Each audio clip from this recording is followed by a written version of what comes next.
Hello friends, कैसे आप सभी। मैं ये आशा कर रहा हूं कि आप सभी अच्छे होंगे और अपनी तैयारी को बूस्ट कर रहे होंगे। जैसा कि आपको पता है कि ये जो हम लोग मिशन चालू किए हैं इसका नाम है एएलपी टेक्नीशियन, मिशन एएलपी और टेक्नीशियन। मैंने आपको बताया था कि अगर आप रेलवे एग्जाम की तैयारी कर रहे हैं, चाहे वो आरपीएफ का हो, एसआई का हो, मतलब आरपीएफ एसआई का हो, या कांस्टेबल का हो, या एनटीपीसी का हो, graduate level, under graduate level, technician का हो, एएलपी का हो, जेई का हो, तो आपके लिए ये वीडियो बहुत ही हेल्पफुल होने वाला है और आपको ये वीडियो पूरा देखना चाहिए, क्योंकि हर रोज 20 क्वेश्चन का रिवाइज करना अपने आप में एक महत्वपूर्ण काम है और आप रिवाइज करके पर डे 20 क्वेश्चन और आप अपने तैयारी को बहुत बेहतर कर सकते हैं। तो ये आज हम लोग का ये 22 नंबर वीडियो है और यह वीडियो आपके लिए कितना महत्वपूर्ण होगा ये आप पूरा देखने पर ही आपको समझ में आएगा।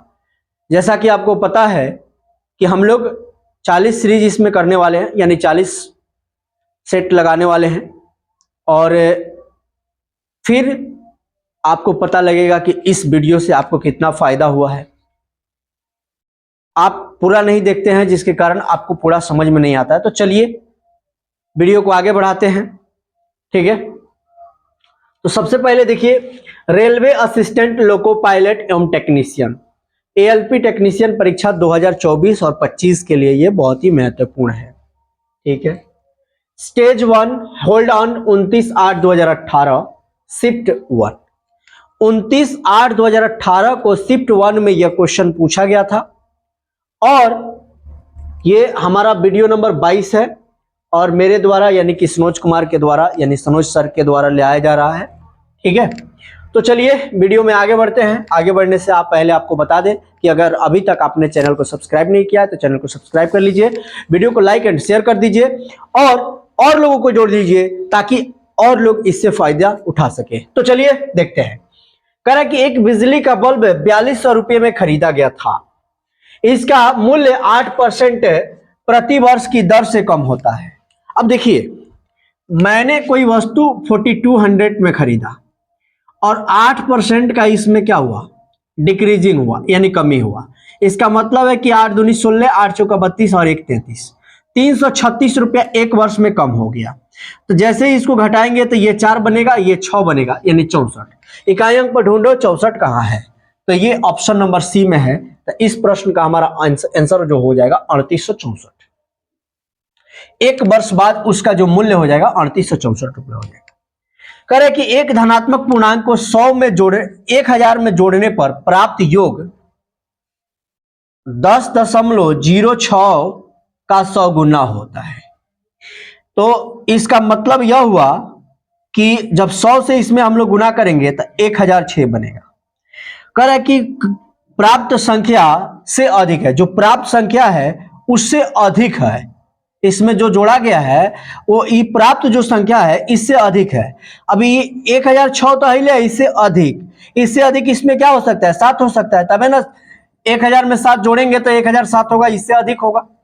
तो इस प्रश्न का हमारा ऑप्शन नंबर बी हो जाएगा, देख सकते हैं। अगला प्रश्न देखते हैं दोस्त। अगला प्रश्न क्या कर रहा है कि 14, 35 और 56 का एलसीएम कितना होगा। तो आप निकाल सकते हैं इसको, 14, 35 और 56 का 7 से लगाओ, 7 दूनी 14, 7 पचे 35, 7 आठे 56, 2 से लगाओ, 2 एकम 2, 2 चौके 8, 5, 5 चौके 20, 20 दूनी 40, 4 सते 28, 280। इस प्रश्न का हमारा आंसर हो जाएगा ऑप्शन नंबर ए 280, ठीक है। फिर नेक्स्ट करा, एक परीक्षा में पर्ण ने 63 अंक प्राप्त किए जो 84% अंक के बराबर था। तो x का 84% इज इक्वल टू 63, ठीक है। अब देखिए 12 सत्ते 84 और 7 9 63, ठीक है। आप अब इसको 3 तिरका 9 और 3 चौका 12 काट सकते हैं, 25 चौका 100 काट सकते हैं, 25 या 75, यानी कि यह परीक्षा जो था वो 75 नंबर का हुआ था। कितने नंबर का हुआ था? 75 नंबर का था। इस प्रश्न का हमारा आंसर हो जाएगा 75। आइए फ्रेंड्स, अगला क्वेश्चन कह रहा है कि यदि बहुपद 5x² - 7x+2 के शून्यक अल्फा और बीटा हो तो उनके व्युत्क्रमों का योग क्या होगा? अब मैं कहूं दोस्त कि अगर अल्फा का व्युत्क्रम करें तो 1/अल्फा और बीटा का व्युत्क्रम करें तो 1/बीटा। अब जब इसका हम एलसीएम लेंगे तो अल्फा इंटू बीटा हो जाएगा और इसका गुणा करेंगे तो बीटा प्लस अल्फा या अल्फा प्लस बीटा होता है। अल्फा प्लस बीटा का होता है -b/a और अल्फा इंटू बीटा का होता है c/a। जैसे ही हम इसको कट करेंगे तो ये खत्म हो जाएगा। -b के जगह पर -7 है यानी +7 हो जाएगा और c का मतलब है 2, तो इस प्रश्न का आंसर हमारा हो जाएगा 7/2। ठीक है, अब यहां पे देखिए -70 + 28 भागा में 7 - 3 बताना है, तो यहां पे ये 4 हो जाएगा, 4 में भागा करेंगे ये 7 हो जाएगा और 70 में से 7 चला जाएगा तो 63, वो भी माइनस में। तो इस प्रश्न का हमारा आंसर हो जाएगा 63, वो भी माइनस में। ठीक है, आइए फ्रेंड्स अगला प्रश्न देखते हैं। अगला प्रश्न बहुत ही महत्वपूर्ण है। कह रहे ए और बी एक कार्य को 40 दिन में, ठीक है, ए और बी मिलकर के 40 दिन में, फिर कह रहा है कि बी और सी मिलकर के 30 दिन में, उसके बाद कह रहा है कि सी और डी मिलकर के 24 दिन में इस कार्य को करते हैं। ठीक है, अब देखिए इन सबका जब हम एलसीएम लेंगे तो 120 बनेगा। ठीक है, अब देखिए ये 40 × 120, 30 चौके 120, 24 पंचे 120, 5 4 9 3 12, यानी 1/2 गुणे 12/120 तो 10, यानी 1/20, यानी कि ए प्लस बी प्लस सी मिल करके इस कार्य को 20 दिन में करेंगे। कितने दिन में करेंगे? 20 दिन में। तो कह रहा है कि अलग अलग कितने दिन में करेंगे। तो अगर हमको सी का आंसर निकालना है, किसका? सी का, तो ए और बी का आंसर घटाएंगे, यानी कि 1/20 में से 1/40 को घटाएंगे। तो जैसे ही 1/40 को घटाएंगे तो इसका एलसीएम 40 होगा, 20 दूनी 40, 2 - 1 यानी कि 1/40 यानी कि 40। तो अब देखेंगे कि सी का कार्य कौन ऐसे ऑप्शन है जिसमें 40 दिन का है सी का कार्य, क्योंकि ए और बी का घटा लिए हैं 40, तो सी में से टोटल में से घट गया। तो इस प्रश्न का हमारा आंसर हो जाएगा 60, 120 और 40। आगे कह रहे कि वह छोटी से छोटी संख्या ज्ञात कीजिए जिससे 72 को गुणा करने पर वह एक पूर्ण वर्ग प्राप्त हो। आप सोच के बताइए कि 72 में अगर हम 2 से गुणा करेंगे तो 144 बनेगा। हाँ 144 बनेगा और 144 12 का स्क्वायर होता है यानी पूर्ण वर्ग हो गया। इस प्रश्न का आंसर हो जाएगा हमारा 2। आइए दोस्त अगला प्रश्न कह रहा है कि 10 सेंटीमीटर और 6 सेंटीमीटर बीमा वाले एक आयत से एक समान परिमाप वाला एक समचतुर्भुज बनाया जाता है। अगर मैं बात करूं कि आयत का परिमाप क्या होता है तो 2 × l + b होता है। अब 2l माने 10 है और b माने 6 है, 10 और 6 को जोड़ेंगे तो 16 होगा, 16 दूनी 32 होगा, यानी कि आयत का परिमाप 32 निकल गया। इसका मतलब है कि अगर हम एक समचतुर्भुज बना रहे हैं, ठीक है, तो उसकी प्रत्येक भुजा 8 होगी, 8 होगी, 8 होगी और 8 होगी। अब कह रहे हैं कि इसमें से एक भुजा 60 डिग्री का है, सॉरी एक कोण 60 डिग्री का है। ठीक है, यहां पे देखिए एक कोण 60 डिग्री का है, तो इसके जो सामने वाला है वो 120 का होगा, यह भी 120 का होगा और ये 60 का होगा। अब यहां से अगर मैं एक भी कॉइन डालूं तो इधर 60 बनेगा और इधर 60 बनेगा, इधर 60 बनेगा और इधर 60 बनेगा। अब इस प्रकार से हमें ये एक क्या बन गया? समचतुर्भुज मिल गया, ये भी 8 होगा। अब जैसे ही समचतुर्भुज मिला, सॉरी ये त्रिभुज मिला, समबाहु त्रिभुज, तो समबाहु त्रिभुज का क्षेत्रफल क्या होता है? वो होता है √3/2 a²। समबाहु त्रिभुज का सॉरी √3/4 a², समबाहु त्रिभुज का क्षेत्रफल। अब ध्यान से देखिएगा, एक समबाहु त्रिभुज इधर है और एक समबाहु त्रिभुज इधर है, 2 समबाहु त्रिभुज है। ठीक है, तो 2 से जैसे ही इसको कट करेंगे तो इतना बनेगा √3/2 a² की जगह पर 8 का स्क्वायर, यानी 8 × 8। इसको काटेंगे तो 4 होगा, 4 अठे 32 और √3, तो इसका आंसर जो हो जाएगा 32√3। अब देखिए कह रहा है कि किसी घन के कोरों की लंबाई का योग एक वर्ग के परिमाप के बराबर है। तो जो कोर या किनारा होता है वो 12 होता है, एक घन में 12 कोर या किनारा होता है। अगर मैं इसको L से सूचित करूं तो 12L जो है एक वर्ग के परिमाप के बराबर है, यानी 4a के बराबर है। 3 चौके 12, 3 मर्त में कट रहा है। इसका मतलब है कि एक वर्ग जो है, एक वर्ग की जो भुजा है 3 गो क्या है घन के भुजा के बराबर है। और अगर L बराबर हम निकालने का कोशिश करें तो a/3 होगा, यानी कि इसको गुणा में था तो इसको बटा में भेज दिए। अब देखिए कह रहा है कि जो घन का आयतन है वो वर्ग के क्षेत्रफल के बराबर है। तो घन का आयतन होता है a³ यानी L³, अब वर्ग का क्षेत्रफल होता है भुजा स्क्वायर यानी a²। अब L के आंसर तो हम लोग यहां पे रख रहे हैं, a/3 का क्यूब बराबर में यहां पे a²। अब यहां पे a³ बनेगा, अब बटा में 9 तिरका मतलब 3 तिरका 9 तिरका 27 और बराबर में a²। इससे ये खत्म हो जाएगा, तो हमारा a बराबर कितना निकला है 27। तो इस प्रश्न का हमारा आंसर हो जाएगा 27। एक वर्ग की भुजा जो है वो 27 है। आइए दोस्त, कह रहा है कि एक क्लब में लड़कों और लड़कियों की संख्या का अनुपात 2:5 है, तो वहां उपस्थित लोगों में कुल संख्या कितनी हो सकती है, लड़कों और लड़कियों की संख्या कितनी हो सकती है। तो देखिए अनुपात जो दिया हुआ है ना 2 और 3 दिया हुआ है। आइए फ्रेंड्स, थोड़ा सा लाइट का इश्यू हो गया था, तो कह रहा है कि 3:2 के अनुपात में सबसे पहले 3 और 2 को जोड़ दीजिए 5, और देखिए कि 5 से इन चारों ऑप्शन में से कौन कट रहा है, तो एक ही ऑप्शन है जो 25 है वो कटेगा। तो उस पार्टी में यानी उस क्लब में लड़कों और लड़कियों का जो कुल संख्या है 25 हो सकता है। कह रहे कि चीनी के मूल्य में 30% की वृद्धि हो जाती है, सीता को चीनी की खपत में कितना % कमी कर देनी चाहिए कि उसके व्यय में कोई वृद्धि ना हो। अब देखिए क्या है, पहले तो 30% का क्या हो रहा है वृद्धि हो रहा है, तो 30/130 गुणा में 100, 1 0 से 1 0 कट गया। अब ये हो जाएगा 300 और बटा में 13, ठीक है। जब इसको पूर्णांक में बदलिएगा तो 23.1/13 हो जाएगा, और यही हमारा आंसर हो जाएगा। आइए दोस्त, अगला प्रश्न है, कह रहा है कि एक 160 मीटर लंबी ट्रेन 740 मीटर लंबे पुल को 40.5 सेकंड में पार करती है, तो उसकी गति क्या है। सबसे पहला बात है ना कि फॉर्मूला एक बताए थे आप लोग को, D बराबर S गुने T गुणा में 5/18।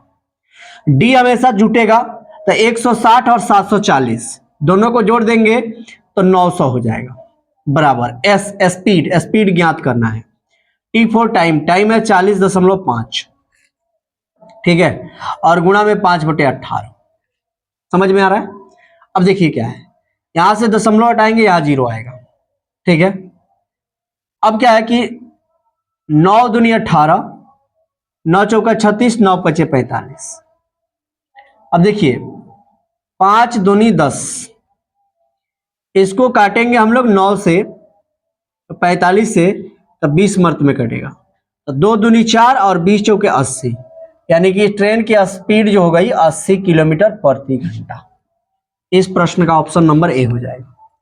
कह रहा है कि बिंदु -5,5 और 7,-3 वाले रेखाखंड को आंतरिक रूप से 3:1 के अनुपात में विभाजित करने वाले बिंदुओं के निर्देशांक क्या।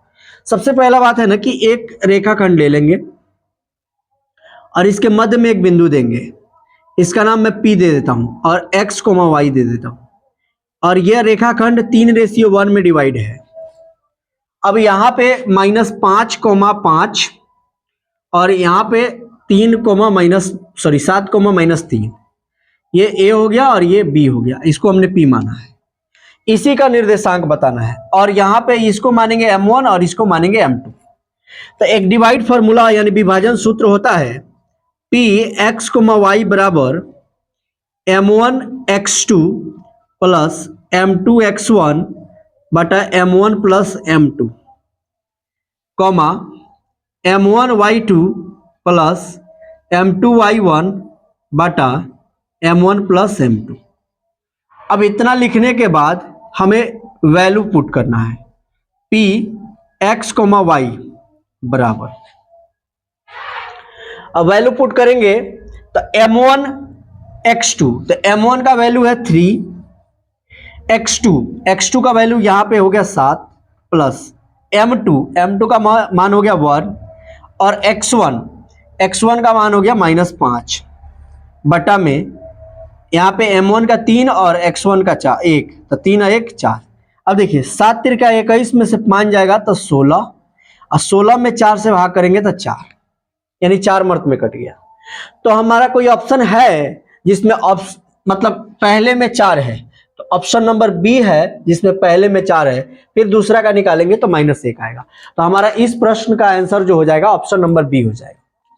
आइए दोस्त अगला प्रश्न देखते हैं। अगला प्रश्न जो है एज से संबंधित है। कह रहा है कि मेरे वर्तमान उम्र का 2/3 यानी 2/3, यानी कि मान लीजिए कि मैंने अपने उम्र को 2/3 मान लिया, 2/3 मैंने x मान लिया और x का 2/3। मेरे चचेरे भाई के उम्र के, उस चचेरे भाई को y मान ले रहे हैं, उसका 3/4 है। अब 4 दूनी 8 हो x हो जाएगा और 3 तिरका 9 y हो जाएगा। इसका मतलब है अगर x का आंसर मैं निकालूं तो इतना बनेगा। ठीक है, अब कह रहा है कि 3 वर्ष पहले की मेरी आयु यानी x - 3, मेरे चचेरे भाई के आज से 4 वर्ष बाद के उम्र y + 4, चचेरे भाई के उम्र को y माने हैं तो y + 4 उम्र के बराबर होगी। ठीक है, अब क्या है ना कि ये बराबर है तो x - y और बराबर में हम लोग लिख देंगे 7, 4 और 3 7। अब देखिए यहाँ पे 9y बटा में 8 हो जाएगा x का वैल्यू, यहाँ y। अब 9y - 8y बराबर में 8 × 7 = 56। ठीक है, इसका मतलब यह हुआ कि y का मान कितना निकल गया 56। ठीक है, लेकिन पूछा क्या है कि वर्तमान में मेरी आयु क्या है, तो 56 है y का मान, तो हम लिखेंगे x बराबर 9y/8, x बराबर 9/8 इंटू में 56, 8 × 7 = 56, तो 9 × 7 = 63, यानी कि मेरी वर्तमान उम्र जो है वो 63 वर्ष का होगा। तो इस प्रश्न का आंसर ये हो जाएगा। आगे कह रहा है कि 250 ग्राम का ऐसा विलयन जिसमें ग्लूकोज की मात्रा 5% हो, तैयार करने के लिए आवश्यक ग्लूकोज की मात्रा कितनी होगी। अब 250 है और इसमें 5% ग्लूकोज है, 1 0 से 1 0 कट गया, 5 दूनी 10 कट गया, तो इसका आंसर हमारा हो जाएगा 12.5 ग्राम, 12.5 ग्राम। ऑप्शन नंबर बी हो जाएगा। आइए दोस्त अगला प्रश्न देखते हैं। कह रहे कि एक त्रिभुज का आधार उसी बराबर क्षेत्रफल वाले समांतर चतुर्भुज के आधार का 1/3 है। अगर देखिए एक बी है बड़ा बी, एक बी लेंगे छोटा, आधार बेस मतलब होता है आधार। कह रहा है कि जो समांतर चतुर्भुज का आधार है वो त्रिभुज के आधार का, एक त्रिभुज का आधार उसी बराबर क्षेत्रफल वाले समांतर चतुर्भुज के आधार का 1/3 है। अब ये देखिए ये त्रिभुज का आधार है और ये समांतर चतुर्भुज का आधार है। अब इसके 1/3 के बराबर है त्रिभुज का आधार। ठीक है, अब देखिए त्रिभुज का जो क्षेत्रफल है वो 1/2 गुने बेस गुने हाइट होता है और समांतर चतुर्भुज का क्षेत्रफल जो है बेस गुने हाइट है। ठीक, तो कह रहा है कि दोनों के हाइट का अनुपात बताइए, यानी ऊंचाई का अनुपात बताइए।